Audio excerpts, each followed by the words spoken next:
saya itu. Saya di Lenteng Agung kan. Jakarta situ. Jadi kebakaran ini kan banyak spekulasi kan. Ada berbagai angle yang dilihat kan. Katanya mau bikin smart city di sana yang membutuhkan pengosongan area segitu seluas itu kan gitu. Dan menggunakan senjata yang namanya DEW yang bisa ya begitulah pokoknya dari jarak jauh kan gitu katanya. Ya itu kan teori-teori konspirasi ya ibaratnya. Kalau untuk mengkosongkan segitu banyak rumah mewah, kayaknya kerugiannya lebih banyak deh. Itu kan sekitar 2.700 triliun kalau nggak salah kerugiannya.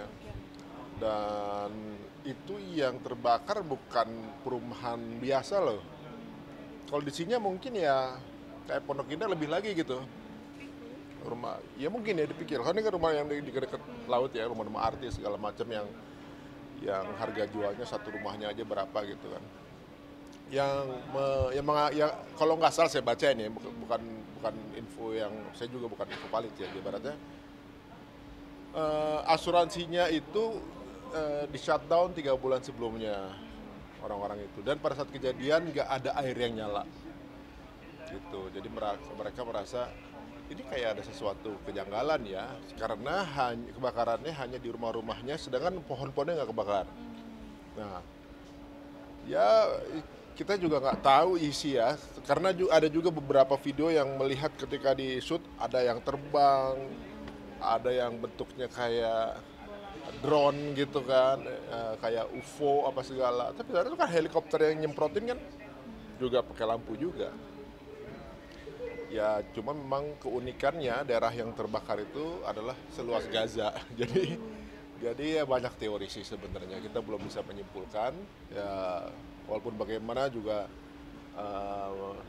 ya ada juga pasti orang-orang baik yang kena juga gitu di sana kan, nggak cuma yang gimana-gimana juga. Kemarin melihat adanya rumah selebriti Hollywood juga yang ikut terbakar nih karena peristiwa kebakaran di Hollywood, gimana nih Bang? Selebriti itu nggak pernah ngasih share gajinya ke saya sih Yote. Jadi ya dalam sebuah kehidupan ada enaknya, ada cobaannya. Mungkin ini momen cobaan buat para artis Hollywood tersebut ya kan. Kan udah enak terus, tiba-tiba saya dapat cobaan seperti ini. Mungkin itu pintu hidayah kali mungkin ya. Tapi memang ini bukan yang kaleng-kaleng sih ya. Saya rasa juga rumah-rumah tersebut sudah di beberapa rumahnya masih ada yang bisa mengganti klaim asuransi ya. Oh iya, tadi 3 bulan sebelumnya asuransi dibekukan nih. Nah itu yang uniknya. Jadi ya banyak artis yang homeless sekarang atau juga tinggal di rumah saudaranya gitu. Ya sepertinya ya dunia berputar sih ya. Saya rasa karena kalau mereka juga memiliki talent atau juga kemampuan untuk bisa mengenerate penghasilan lagi, mungkin mereka bisa pulih cepat juga. Tapi ya hal seperti ini mereka kaget gitu, tadinya mewah tiba-tiba nggak punya apa-apa gitu. Karena orang-orang di Palestina begini tapi setiap hari gitu, udah selama 47 tahun bayangin. Nah, jadi kalau dibilang perbandingan ya kayaknya nggak sepadan sih, tapi ya this is life sih, kadang seneng kadang enggak, semua cuma klasemen sementara keadaannya. Tapi Bang Ari, banyak netizen yang bilang katanya ini salah satu aja dari Allah untuk masyarakat apa namanya Amerika sendiri. Gimana nih Bang Ari? Azab atau cobaan ya bukan posisi saya nentuin ya, karena itu kan hak prerogatif ya Allah juga. Kita juga nggak bisa langsung mengaitkan setiap hal dengan hal-hal yang ya kalau memang itu kalau dianggap sebagai azab atau juga gimana, kan yang mestinya dapat hikmah kita pribadi kan. Nah, kita kan nggak dihakimi dari amal orang. Jadi ibaratnya ya apapun itu qadarullah, ya udah takdirnya kejadian gitu. Memang ada orang yang kemudian mengaitkan dengan itu. Kalau saya sebenarnya agak sedikit kurang sependapat sih, karena kalau tiba-tiba kejadian kayak gempa, kayak kejadian yang menimpa negara muslim tuh azab juga dong nanti kayak gitu kan, nggak juga. Jadi memang ya mungkin rahasianya ada di tangannya Allah aja, qadarullah kejadian ini. Bang Ari, mungkin lebih kuat. Yang mana dulu nih? Bang Ari, mungkin bisa bilang ini masih awal tahun ya, tapi ada aja segelintir orang yang meramalkan bahwa akan terjadinya kiamat di tahun 2022 2026. Gimana nih Bang Ari? Dengan adanya statement itu? Kiamat udah pernah mau kejadian tahun 2000 kan, 2012 gitu ya. 2000 di cancel, terus ganti 2012. Sekarang pindah lagi ke 2026 kan gitu kan. Kalau tanda kiamat kalau dari agama Islam sih sebenarnya kan memang kita di era-era akhir ya kan. Tapi kan menentukan kapan datang kiamat kan cuma haknya Allah doang. Tanda-tandanya udah datang iya emang juga. Tapi kalau gampang ketebak itu bukan pencipta dong ibaratnya. Kalau saya rasa ya kapanpun kejadiannya kita siap-siap aja. Mudah-mudahan udah punya banyak amal gitu kan. Udah kebeli rumah di Los Angeles gitu. Balik lagi. Gitu. Jadi doanya tentang ini dan PSSI sudah mengumumkan Siap. tentang bola Satu tanya. Pelatih baru ya, oke. Mengenai pelatih baru, saya sebenarnya cukup sedih ya STY dipecat ya sebenarnya karena ngelihat perkembangan sepak bola kita cakep banget sih sebenarnya udah kayak main PS.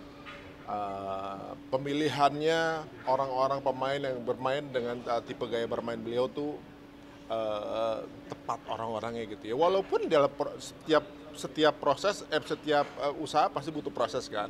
Mungkin nggak langsung signifikan, penyesuaian segala macam. Kita kalau posting Instagram pertama kali juga yang like dikit gitu. Ketika formasi bagus, masih kalah, masih seri, kayaknya hal yang biasa sih. Cuma mungkin karena targetnya butuh cepet kali ya saat itu. Tapi ya, apapun itu ya, pemangku kebijakannya pengennya begitu kan kita nggak bisa. Ya itu kan beliau pasti mungkin orang-orang yang lebih tahu dalam memutuskan. Mengenai Patrick Kluivert sendiri saya melihat beliau waktu tanding dulu. Ikutan ngelihat juga, zaman-zaman beliau main juga jago sih beliau untuk menjadi pemain, jago. Pernah di Barca juga, pemain Belanda. Cakep juga, zaman-zaman Gullit itu. Tapi sebagai pelatih belum tahu sih. Saya belum tahu sih. tapi optimis ya Mas Ari mungkin untuk Indonesia dia bakal bisa dengan coach yang baru ini. 3,5 bulan ya ada satu hal yang nggak bisa dia lakuin Patrick Kluivert nih, saya yakin itu dia nggak bisa ikut main. Dia cuma bisa ngelatih doang. Tapi dia kemarin orang yang cukup galau nggak sih ini ketika timnas ditinggal Iya termasuk kita lagi di Jepang waktu itu kan. Ya Allah tahun baru Sintayong pakai pergil ini drakor ya tapi ya ibaratnya ya Sintayong kalau siapa tahu ternyata bisa kembali lagi kok, tenang aja. Kalau emang kita cinta banget sama dia, tiba-tiba Patrick Kluivert bagus mau apa sih? Kita semuanya alasannya rasional ya. Emosional boleh, tapi tetap harus ada alasan rasional. Kalau nanti Patrick Kluivert baru kan juga nanti netizen tuh gampang berpindah hati kok gitu. Ya kita doain Patrick Kluivert adalah pilihan yang tepat dan Sintayong dapat tim yang juga bagus insya Allah. Ya dan juga keluarganya bisa wisuda, anaknya sunatan gitu ya. Aman? Kak, kemarin kan infonya bahwa sendiri naik jabatannya nih diangkat oleh Erick Thohir sendiri di atas dari Patrick Kluivert. Ini gimana nih? Siapa? Si SCL. Jadi nggak dikeluarin. Oh, SCL lagi. Oh, kalau dia dinaikin jabatan. Menang banyak dong win-win dia. Bagus lah, Mas bisa ketemu berarti sama dia. Tapi PSIS yang kabarnya mau Sintayong seperti apa? Mudah-mudahan ya ntar PSIS bisa lawan PSSI. Ya dulu ya, makasih ya.